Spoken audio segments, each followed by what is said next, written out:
దౌడల దగ్గరికి వచ్చి పౌడర్ ఊతని అక్క ఓరదో పెళ్ళిన మొగని మీద కాలు చాపినట్టేనా నీ కథ ఏమో మందలితేనే సెంగలిస్తాను గంజుల గాలి నింపేయటమని చెప్పిందా నీ అవ నీకు కూర ఏదన్లా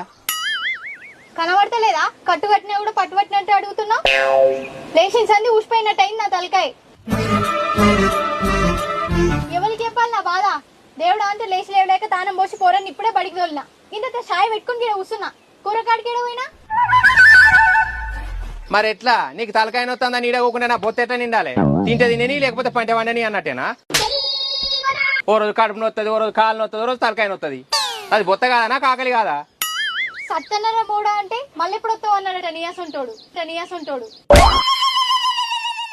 నా జీవనమే పోతుందంటే కాంభూతం పట్టట్టు పడ్డావు నా ఇంబడి సావన్నా సావు నువ్వు బతికేం బరకతి ఇంకేం కొసేలకు ముందే మోసకొచ్చినావు అంటే ఇక బాగానే చేతావు సంసారం